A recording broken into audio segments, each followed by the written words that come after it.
Welcome back to Brush Up Your Game, and today, a re-review of Wave 10's first wave attack fighters, or Dominion fighters, as they were. Cardassian fighters, to be much more specific.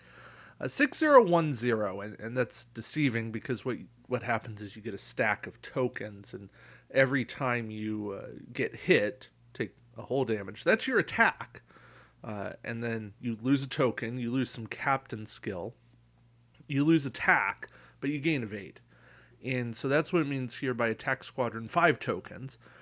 So you'll go down to 5 attack and 1 evade, that's token 2, and then 4 attack and 2 evade, and then 3 and 3, and then lastly 2 and 4.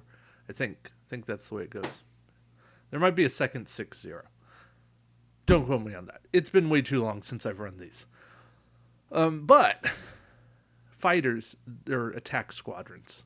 They are very potent. They're very tough to kill. They are one of the very few cards that have purpose-built upgrades in the game to deal with them. The Cardassians got a new one in Obsidian Order, where you get to make an additional attack against squadrons. There's upgraded phasers where you get to do additional damage to squadrons. And you had Ferengi missile launchers where you got to do more damage to squadrons. A lot of strategy was built into these.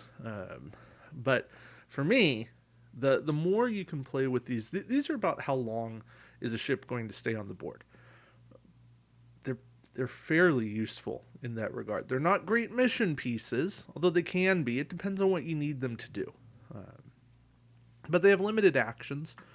They're target locking or evading. They're built for offense or defense, but they're not built to really carry anything else out. The named ones here. During the roll attack die step, you may disable one of your squadron upgrades to gain one additional attack die for that attack. Depends on what you got squadron upgrades for. Typically, a disable, which you have to re-enable later, for an additional attack die. Not worth the trade-off, but you might be able to put them in the right place.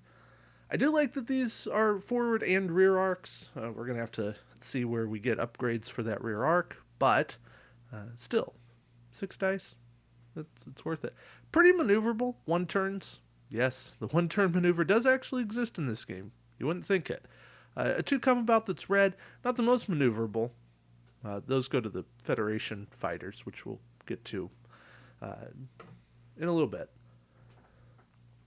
Generics also 6-0. So yeah, it goes 6-0, 6-0, then 5-1, 4-2, 3-3. Yeah, that's it. I like the generics. Yeah, you're a little less durable, but you're only paying 20 points, and you still get the 6 attack dice. It's pretty good. So, Galler class phaser banks, and boy, spending 7 points for an upgrade just seems expensive, but let's talk about why. So your ship's primary weapon can target at range 1 to 3. So normally fighter squadrons can only target at range 1 to 2. But your primary weapon values also increase by 1 to a max of 6, which helps because you're losing those first couple of tokens pretty easily. You can only buy this on Hidekis, so the Gallers, the Cardassian fighters, which makes sense. And you can't have more than 1. Well, at 7 points, you probably wouldn't want more than 1. But, yeah, if you're looking for offense, this is your go-to upgrade. It's really a trade-off of, okay, I'm going to spend 7 points and have my upgrade and really focus on offense.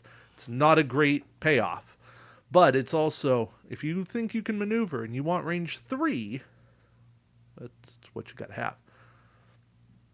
Break formation at 5 points is, well, not something I love. Action, if your ship is not within range 1 of a friendly ship, disable this card to immediately perform a free attack with your primary weapon at -1 attack die. Max of 3 dice. And it's that max of 3 dice. See, unless you're attacking another fighter squadron, Borg, the big, say, Jemadar ships that are, rolling 0 defense dice or 1 defense die, it's really a tough trade-off. I suppose you can run a fleet, like a lone hunt fleet, where nothing's going to be within range ever. That's where this might have some use. Even then, it's disable, so it's really a one-time go. If you ever want to use it again, it's 2 more turns. 1 turn to re-enable it, where you're getting no quality, and then another to use it again. So at that point, it's a tough sell. After disruptor wave cannons, this is another one of my go-tos. You can fire your primary weapon from your rear firing arc. If you do so, disable this card. It's a trade-off. But this is one that can cover you if you do your come about at the wrong turn, or if somebody gets sneaky, gets in behind you. You're like, well, I still get to attack you. And that attack's really going to put in a decent amount of damage. I love coupling after disruptor wave cannons with Galler class phaser banks. That's a massive investment, right? 12 upgrade points. And if you run that on a named ship, you're looking at 36 points in fighters. But on the other hand, you put 36 points into fighters that are tough to kill. There's no way to one-shot fighters, bearing a lot of investments into the right kind of upgrades. So there is that kind of trade-off that kind of makes it worth it. And then escort here. Action, disable this card, target a friendly ship within range 1 of your ship. Each time the target ship defends this round, it adds a number of defense dice to its roll equal to the number of attack squadron tokens on your ship. The trade-off, you can't attack this round. So you're giving up your high value attack, because this is better when you have a lot of tokens, which is also where you have more attack dice. But it's kind of, if you know that you're not going to have a good shot or have any shot, this is great. That first range 3 engagement, escort can be a really nice card, because you're letting somebody else roll 4 extra defense dice. Do they get the benefit of all of them? No, that's where rule of 3 comes in to kind of bite you. But if the opposing ship has scan, they're taking away some, there's still a net benefit, and I like that. So escort, a card I at least consider useful, but not one I want like all the time.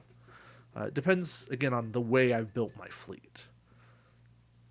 Then we have cover fire. When defending during the roll defense dice step, you may discard this card to add a number of defense dice to your roll equal to your current primary weapon value. Which, boy, rule of 3 has like killed that card. Because adding defense dice, yeah. If it was replaced with, which is honestly how I would like to treat this card, because it's clearly the way it was meant to work. It's a one-shot. Let it be a replacement. But yeah. Or it's a last-ditch effort, and then you're using it when your primary weapon's at 3, so getting up to 6 defense dice, I guess it can work then. But still, tough victim of rule of 3. Definitely is lost out. And then we have support ship. When your last attack squadron token is destroyed, discard this card instead. You get to live 1 more time. Again, tournament play, mission play even, I consider this useful, because it's cheat death. I get to live 1 more time. You get to take me out 1 more time. 1 more attack onto my ship that's hurting your resources, that's making you divert an attack, again, 1 more time. And it's, do you value my ship as the target or another ship as a target? You got to make that choice. So, support ship, I at least consider pretty good. Then we have flanking attack. when a friendly ship within range 1 of your ship is attacking an enemy ship that's also in your forward firing arc. If you haven't already attacked this round, you may discard this card to add a number of attack dice to that ship's attack roll equal to the number of attack squadron tokens on your ship card. You can't attack in the round in which you use this ability. No ship may be equipped with more than one flanking attack upgrade. So, again, this is another victim of Rule of 3. I think this entire pack is a victim of Rule of 3. It was just built before Rule of 3 was ever a consideration. And I think if you let it be replacement stuff, then this pack still has value. But here, because you want to stick close to somebody, you're adding targeting, you're giving a ship a bigger thump, which is kind of what fighters are meant to do. I like the concept here. I like that this isn't an action, it's a discard. This is probably one of the best ways to add dice, and definitely a cheap way. So flanking attack I consider pretty good. Has a lot of restrictions to it. Got to be at range 1. Both ships have to have the enemy ship in their forward arc. But with Cardassians, you got 180 on Gallers and Keldons, fighters. It's going to happen.